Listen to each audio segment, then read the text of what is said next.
hey, boys, I mean, we all hopped on this call for one very, very obvious reason.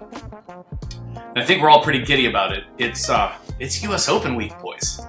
Yes. And Oakmont is going to freaking shine. I mean, I've gotten 10 texts today already of saying, like, holy shit, Oakmont looks insane. What are they going to shoot? Blah, blah, blah. All this stuff.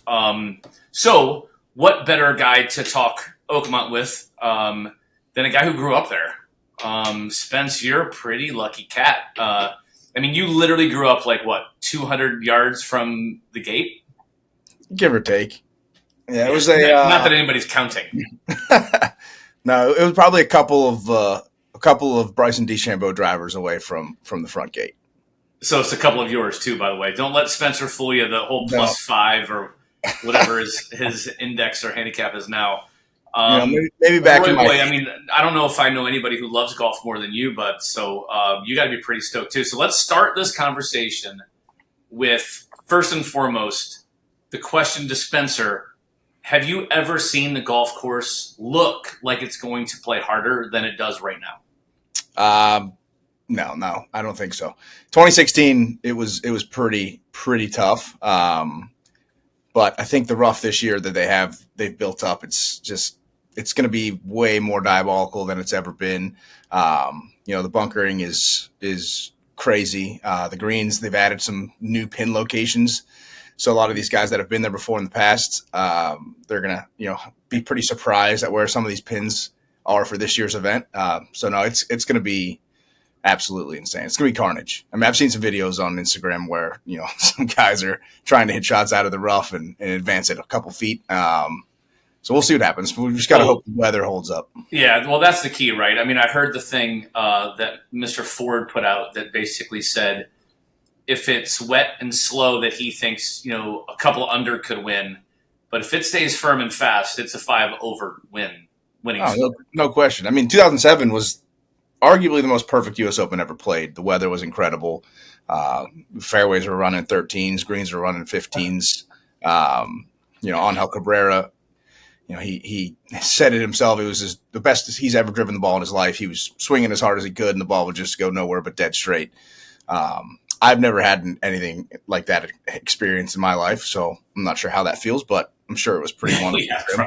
I've never done that either. So hopefully this year happens again from the weather standpoint. But I think also this year that the rough is so crazy penal, and they're going to keep it around 5.5, 6 inches long. So it's kind of hard to say though, because when it's super super wet and the rough is that long, that rough is even more difficult. So what's funny is that Roy, I think I told you about this. I was out at Oakmont.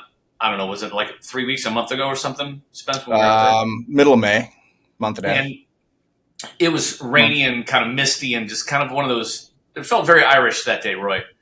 And there were 2 different swings that Spencer had out of the rough where he literally full swing advanced the ball like 80 yards.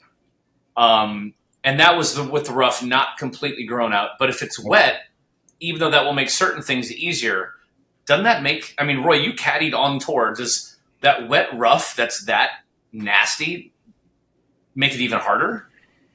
Absolutely. It's a caddie's worst nightmare. It's just more or less hit and hope, see how much club you can get in the ball.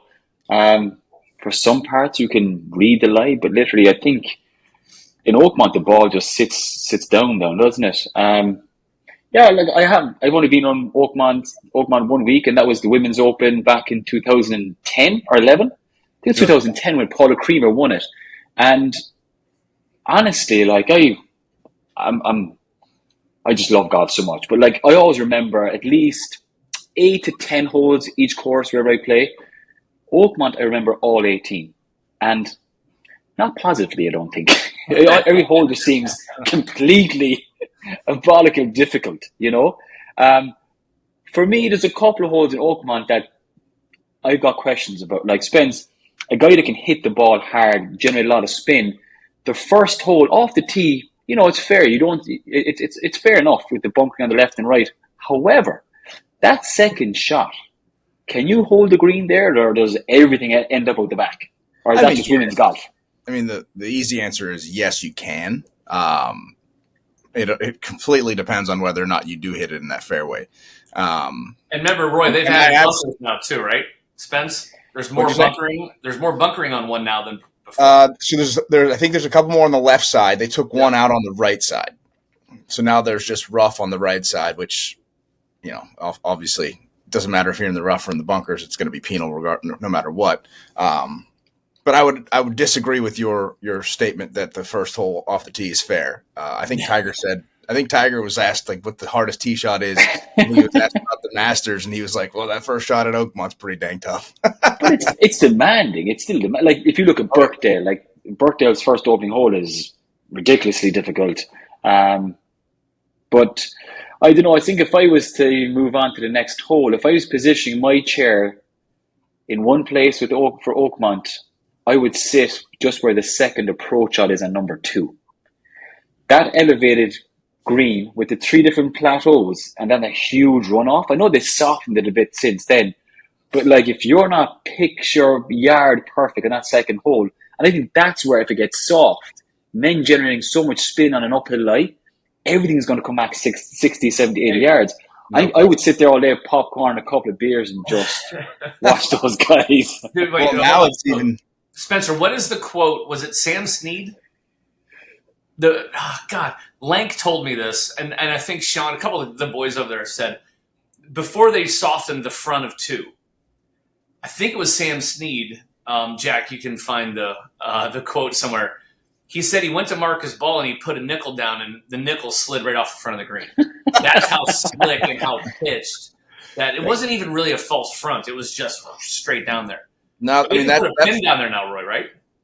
No, that false front's still there, and it's still extremely prominent. The cool thing about the second shot on 2 now, specifically talking about where you can sit, is I think they're gonna have a grandstand like to the right of 2 green, and now the third tee box is instead of it being left of 2 green, if you were looking up at the second shot, it's now directly behind the green. So they added 40 yards or so, 50 yards or so to the third hole. And that tee box is now right behind the green. So it's sitting in that little top corner of 2 and 3 is going to be a really cool spot. Wait, so hold on. And Roy, it only took Spencer, we've been talking about 7 minutes to bring up the third hole because Spencer may or may not have a record at Oakmont. Oh, yeah. Do you not know this, Roy? Hey, Spence, do you want to tell us what your record is? I love it.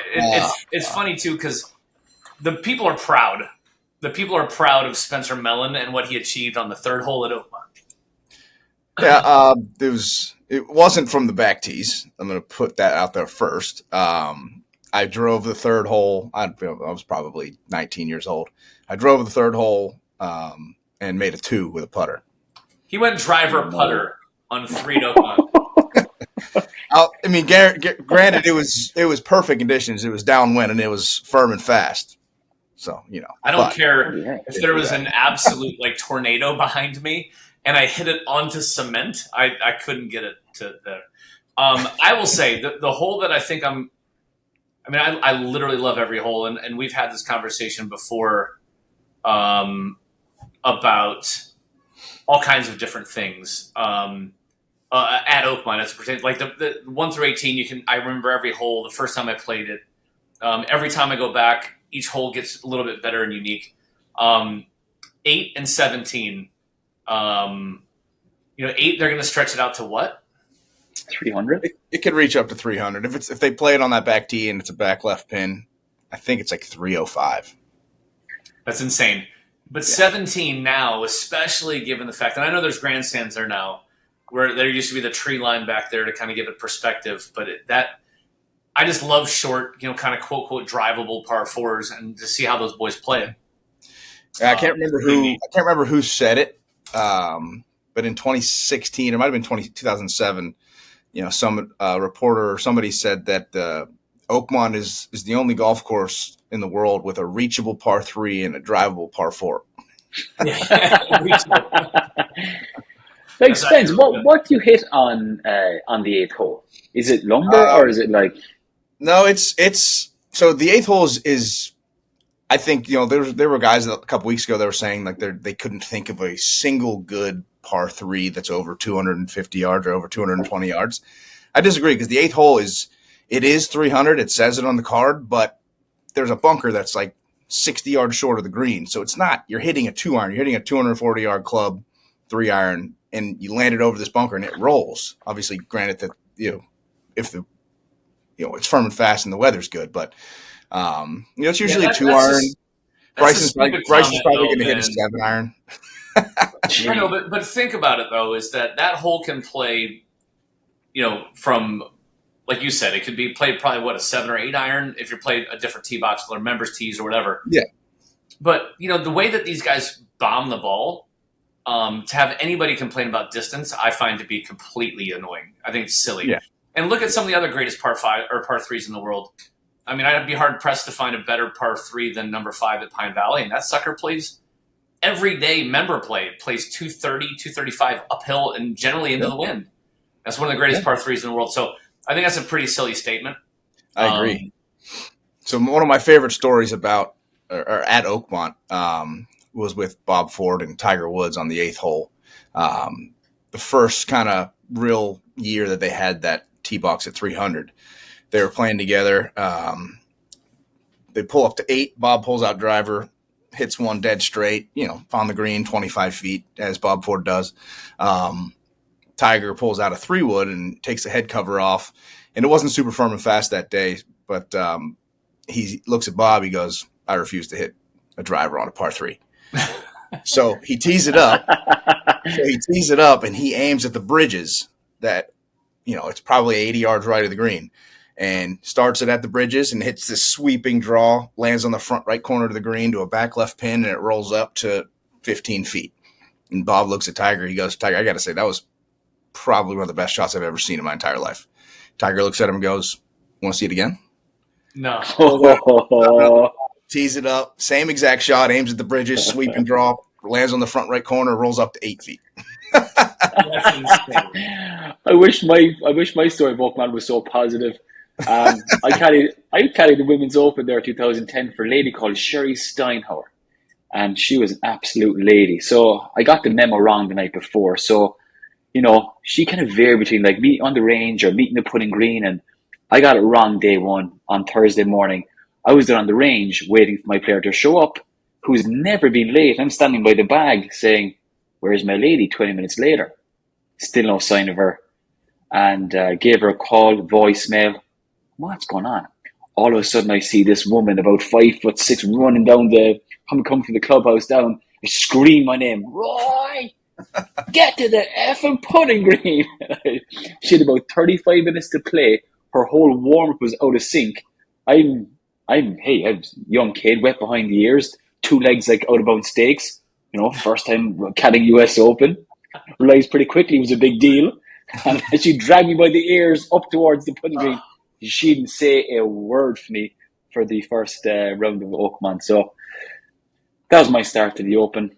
And, I will say one of my favorite stories for Oakmont is it was one of the first times I was there. It was in the fall, and I'm playing with the Godfather, Lank, and Lank's an older fella, so he's in a cart, and we're standing at the first tee, and the Super pulls up, and I can't remember his name, Spence, but the Super pulls up, and it's like, hey, Godfather, how you doing? And Lank's like, I'm great. He said, how the greens rolling today? And he says, just like you like them, the exact same as the cart path. And I've never heard anybody of such a badge of honor. And that day, they weren't as fast as they were, like, for example, I know like the season-ending SWAT party last year, Spence, but they were like 15 and a half that day. And the best thing about the greens at Oakmont, though, is that they're just perfect, right? So if you get it on line, you make them. But to putt like a 3-foot downhill putt at Oakmont is the scariest thing that you can possibly do. Absolutely terrifying. If you miss the hole, you've got 12 feet coming back. Yeah. But yeah, so Spencer, during the SWAT party last year, what were they? I remember you texted me. About like 17 or so, 17 and a half. The fastest I've ever seen him was 17:11 on the stimp meter, and it was mental. I mean, the fractions open, the face fractions open or fraction closed, the ball just jumps offline. Yeah, and it's you just unbelievable. So with the predicted setup of this week's course, like the long Blue Kentucky rough, the greens running at 14. What are the players' reactions you think are going to be after Thursday? Are they going to just like say this is absolutely ridiculous, or will they say that's the toughest test I've ever had? Like, as an Oakmont member, are you nervous of how Roy McIlroy's press conference is going on the first day, if he has a bad day? No, I think. Are you proud of it? I'm proud of it. If there's carnage and there's complaints, I think it's great. Is it? Like, what are you complaining about? Like, it's a hard golf course. That's what it's supposed to be. Yeah, but if the best in the world can't play Henry Phone's famous line is, "A shot poorly played should be a shot irrevocably lost." And there's no more. You just pull out a Fountain's quote. Well done, sir. Thank you. Thank you very kindly. I mean, there's no truer testament to that statement than a round of golf at Oakmont.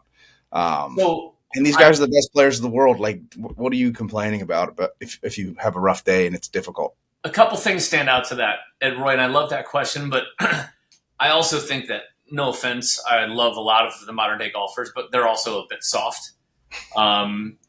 Even like some of the comments that you hear weekly about different courses and stuff. Like, come on, boys. Like, it's okay. You're allowed to go out and shoot 75 and not blame other things. But one of the things that stands out, by the way, and Spence, I got to call a special shout out. Can you sit up, right? Roy, did you notice that logo he's wearing today? That is a flex. Oh, yeah. The Oakmont SWAT logo.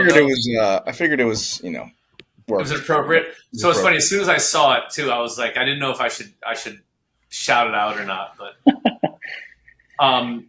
I just think that the one thing that Oakmont has is Oakmont, and not talking about the membership, not talking about the clubhouse or even the people that work at Oakmont. I mean, I love going there now, hugging the people that you see that are there all the time. I take all that away. What Oakmont does differently than everywhere else, in my opinion, and I've said this before, Jack, you've heard me say it, I'm sure, boys, we've talked about it.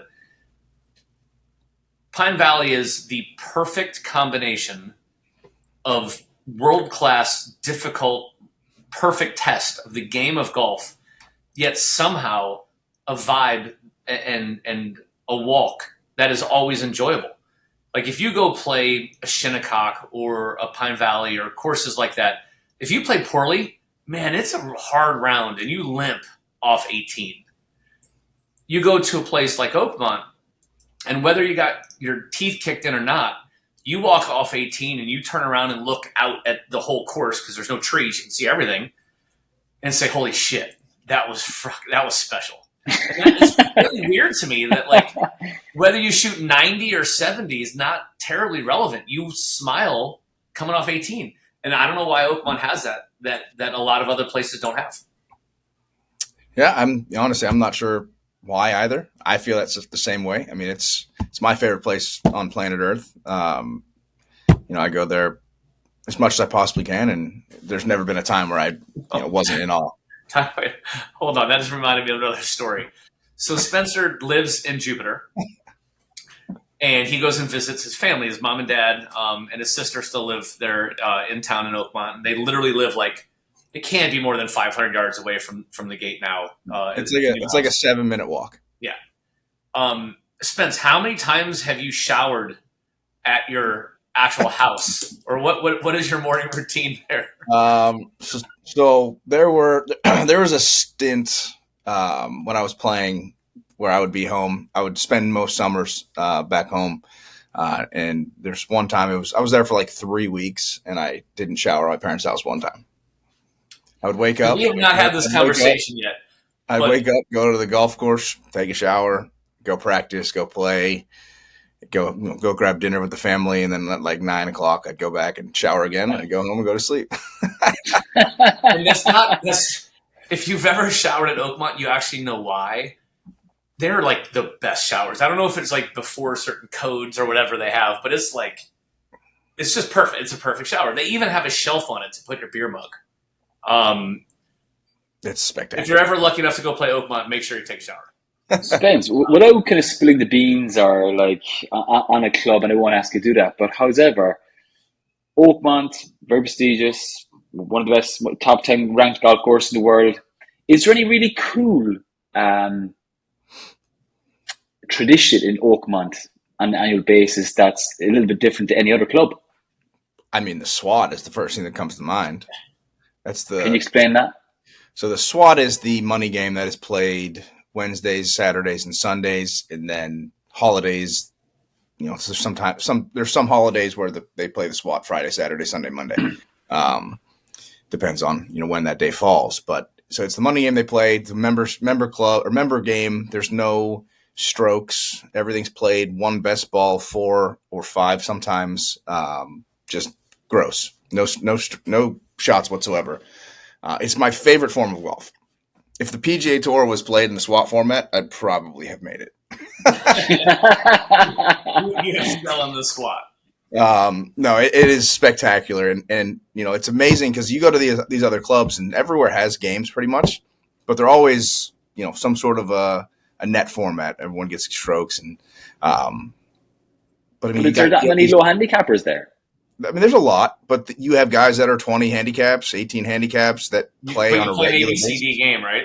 Yeah, yeah, ABCD. Okay. There's a point system that can help formulate the teams based off of average points that you get in the SWAT. But I mean, you get guys that they make a couple pars, one par, a birdie a summer, but everyone signs up. I mean, on a random Wednesday, you could get 75 guys showing up to play golf at 1:00. But here's the thing too, Roy. I don't generally, I'm obviously not very good at golf. You guys have played enough golf with me to know that. I don't get nervous in golf. Like it's golf. I stink. I embrace the fact that I stink. It's okay. And then you play a SWAT. You're a single handicapper. Sorry? You're a single handicap golfer. Bad.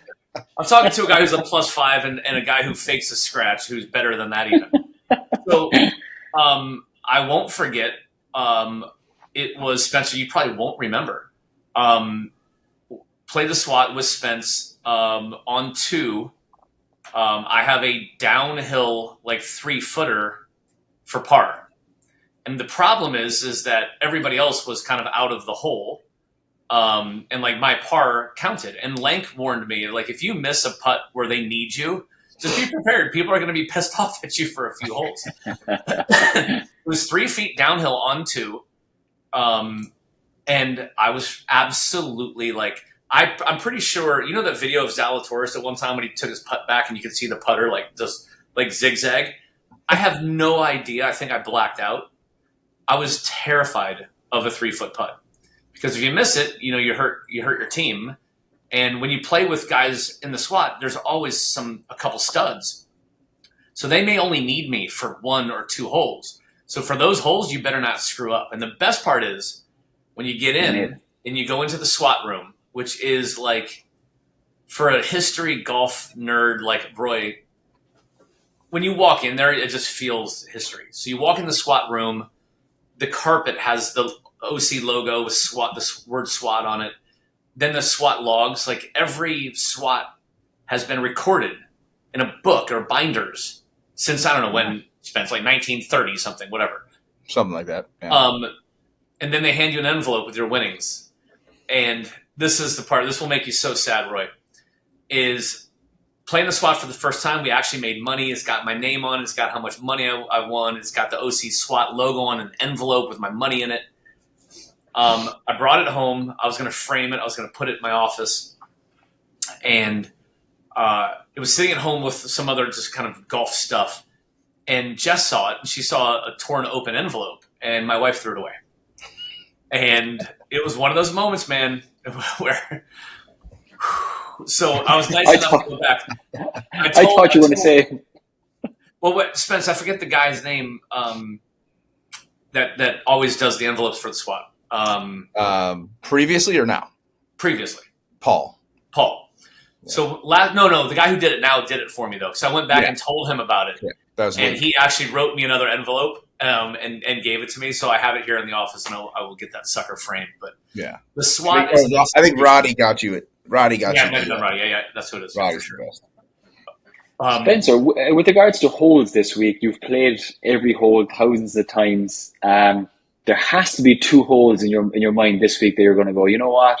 I just can't wait to see these guys play this hole and how they're going to play this hole. What 2 holes are they? I mean, I'm excited about all of them. I think 10 is going to be interesting. So 10 is one of the holes that they made one of the bigger changes on. They connected the ditch that was originally just to the right of the bunkers, right of the fairway, and to the left of the fairway up closer to the green, and they connected it across the fairway on a diagonal. And the tee shots play so much differently than I ever remembered. For some reason, I can't put my finger on why. But it'll challenge guys to, some people might try to hit it over the ditch, which is like 300 carry at the shortest point. I know Bryson, I saw a video, he tried to do it and hit it in the rough, and I think he actually made birdie, but it was pretty good. But so it'll challenge guys off the tee whether or not to hit it, short and then play to the green or try to take it on. And that green is just diabolical.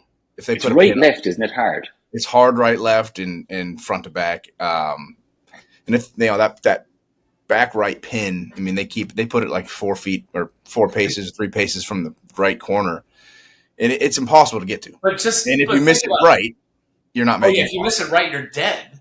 Yep. But even the approach shot, if you miss fairway right, because that fairway is so hard to hold anyhow, right? Isn't it? You kind of have to kind of cut it in there and use because otherwise everything just kicks off the green. But if you miss it or off the fairway, but if you miss it right to that back right pin, you can't. It's impossible. You can't even sniff it, right? No, I mean you'd have to hit a miraculous golf shot to get it anywhere near that pin if you missed it fairway right.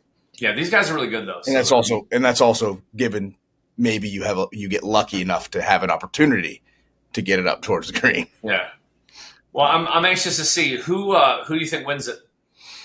I don't know. It's hard to bet against Scotty. Obviously, he's pretty nasty. I like Ludwig. Little sleeper pick, Brian Harmon. The guy hits it dead straight. Mm-hmm. That he wedges and putts the heck out of it. And honestly, Brian Harmon is what makes me so mad about golf. And God bless Brian Harmon. No disrespect whatsoever, but he's not like the largest guy out there, right? He's quite small. Okay, he may be athletic. I don't know. Again, Brian Harmon. No disrespect intended. Seems like a lovely guy too. But how can that guy hit it 150 yards further than me? It just pisses me off about golf. I don't understand it. It's hard to bet against Scotty though, like you said, dude. He's just so freaking good. I will say, super partial. My homie Ben Griffin has been playing some awesome golf. It is so good to see. Kicking out that guy, dude. He's just like. I mean, I met Ben up at the Stahl family sponsored a foundation event for the Mackenzie Tour. So I would go up every year and play up there, and we'd sponsor the event. And I met Ben up there. I remember him talking about, like, I'm going to go get a real job. And then all of a sudden, he's finishing like top 15, 20 all the time. He just always seems to be on the leaderboard. So I would love nothing more than to see my man Ben Griffin play well today. Yeah, so, I would also love that. He's a beauty. He's a beauty. And by the way, even my kids are like, Dad, that's your buddy, the one that wears the cool sunglasses. I know that there's a reason for it, Ben, but the kids still think it's pretty cool looking. Yeah, absolutely. Roy, who do you got? So I'm torn as if, like, is it going to be somebody who comes out and just rips it, just plays his game without a little bit of strategy? Not saying Bryce and Roy don't play without strategy, however, they're a lot more aggressive. Or you pair it back and you go with somebody so analytical, statistical, arrow straight, heck of a putter, Matthew Fitzpatrick. Oh, you just had to pick somebody with an accent. I mean, honestly, the most likable guy. Let's be honest. I thought you were going to say Morikawa. Good too. I don't know. It's just like historically on the PGA Tour, it's been whoever can wedge it the best, whoever can putt it the best. U.S. Open's very different. It's hitting the fairway is at an absolute premium, even more so than wedging. You know what though? I mean, it will be this year. But remember what Bryson did at Wingfoot? Yeah.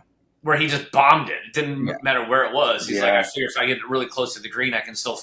But that I know that's like the anomaly. That's the exception, not the rule. But I just don't want to see that. I want these guys to try to play the strategy, play the course the way it was supposed to be played. Yeah, I mean it's hard to truly bomb and gouge at Oakmont. You can do it from the member tees. I've done it many times from the member tees where you just hit it over everything and play out of the rough. Obviously not US Open rough, but from those new tee boxes and the length that they're playing it, you have to be strategic. Yeah, I hope so. There's only a handful of tee shots like that you can really get. You can go for it and just bomb and gouge. But for the most part, you have to hit it into the fairway. I think you have to look at the player, but on very few events, you have to look at the caddy as well. Oh, who's really got a lot of patience? Who has a firm hold of their player? Who will take a drive out of their player's hand and said, no freaking chance, you're hitting 2-iron here? Who has the balls to say that to their player? And I think this week, you need a caddy like that. There's not a whole lot of them out there. You can probably come on one hand. You've got a unique perspective here. Who is that guy? Well, I suppose it's not Rory McIlroy. Okay, he plays his game, and that's it. Somebody like Ted Scott, who's working on Scotty's bag.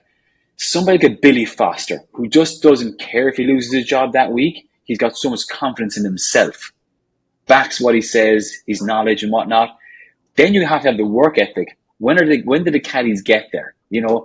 A lot of caddies just play the practice with their players. Some guys are out there morning, noon, and night. I think all these variances have to play a part in this. Like a former caddy too, though, right, Spence? That makes sense. I tell you, Roy. Then you might need to be in my group when we head over to Scotland in July, so you can actually try to walk me through some of this stuff. Hey, you got me there, I'll be there. By the way, you see the Tartan logo? That's so cool. May have some surprises. Any other cool? I'm trying to think of some of the fun things. I mean, we talked about porch putting the other day. One of the greatest traditions in all of golf. Absolutely love it. But I'm trying to think of some of the other fun things that have come up, like Lank, who we call the Godfather. He tells people there's 3 bets that he'll do. One is you'll never shoot your actual number on day one, on your first time of playing Oakmont. And he always says he'll bet whatever makes you uncomfortable, that you cannot shoot your number on day one, that you'll actually shoot worse on day 2 if you have the luck of being able to play it 2 days in a row. Because it's kind of like day 1, you really don't know what you're up against. And day 2, you actually realize how hard everything is, so you get even tighter. And then his third bet, which is the most interesting bet, Roy, you're going to have to try this, is he'll bet you any amount of money you want, literally any amount you want, if you put a ball exactly in the middle of the fairway from 100 yards on number 17. You can't make par. No way. Yep. It's a hard shot. It's really hard. So I've been with him with a bunch of first timers who've taken the bet. Babson took the bet, I think, 3 days in a row. Is it pitched or something? It's super narrow and it shoots away. It's just freaking hard. It's kind of like a slight turtle shell, turtle back green. It falls off on all sides. Big mouth is looking in your face, and the bunkers behind the green are not any easier. And it's a very narrow green. It's narrow. It has to come in super duper high and spinny. There's like a 17-foot, it seems 17 foot, it's probably not. It's probably like 8-10 feet, but a really deep bunker in the front that just looks like it's ready to steal your golf ball. It's a really, really hard shot. Spieth played it safe in 16 and hit iron up to about 100 yards, and I think he made 7. On what hole? 17. Who did that? Spieth in 16. Oh, really? I think he spun it off the green into the big mouth, and then he played ping pong. Weird. I've played ping pong on that hole a few times myself. Anything else that we want to add about what is what I still consider to be one of, if not the greatest golf course on planet Earth? I cannot be more excited to watch this week. I hope that the TV coverage is where it's supposed to be. I don't understand how every single shot of that tournament may not be on TV, but we'll stream it. We'll figure out some way to have it here in the office. But anything else we can think of? Just pray for hot weather and no rain. Yeah, I'll tell you, it's supposed to be hot as it's supposed to be 90 here Wednesday, and all sun. Yeah. That usually means that you get that on Tuesday. We're about a day behind you. So I looked at it. It was like 80s to mid 80s Monday, Tuesday, Wednesday, Thursday, Friday, and then there was some chance of rain Saturday, Sunday. Hopefully it stays firm and fast, but nonetheless, it should be a hell of a show. I mean, what's better than watching the U.S. Open at Oakmont, and then we're only a few weeks away from watching the Open Championship at Portrush. I mean, what's better than that? I mean, it's pretty exceptional. I mean, those are two of my favorite and best golf courses I've ever played. So we've got a really, really good group of majors coming. I'm excited for the world to be able to see Oakmont. Spence, I showed you my new Clubhead cover. Jack, we might need to insert photo here of my new Clubhead cover. Shout out to Trevor Sanders and his company for making it. It's unbelievable. But having the world be able to see Oakmont, the real test. It's a real test, and I look forward to it. It's going to be a blast. It sure is. Spence, one last question.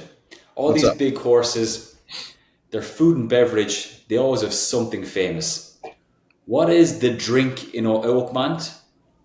Like the Kimmel in Panmure, or the club sandwich at Ballybunion. What is Oakmont known for food and beverage wise? This is the best answer. This is why Oakmont is Oakmont. Wait till you hear this answer. I know that. Put me on. Yeah, there's a lot. No, there's not. The frozen transfusion. The frozen transfusion at the halfway house is pretty popular. But that's not. What is the real club drink? The beer that is. It's an ice cold beer, typically Coors Light in a frosted mug. That's what makes Oakmont special. If you talk about what is the drink of choice, it is a Coors freaking Light in a frozen mug. That is Oakmont. Although the frozen transfusions at the turn is pretty awesome too. Yeah, their food and beverages there is really good. Yeah.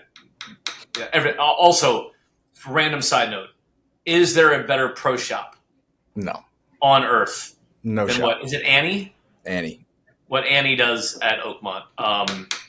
Annie's honestly, Roy, I think I have more Oakmont stuff than I do even at my home club. Yeah. That's just you, but like you're. I know. I like stuff. Yes, but still, no. Oakmont's pro shop is absolutely freaking spectacular. Yeah, it is as good as it gets. Well, I think Roy, next time you're in the States, maybe if we knew a guy that could get us, a bit west of here, that we could maybe go out and hack around.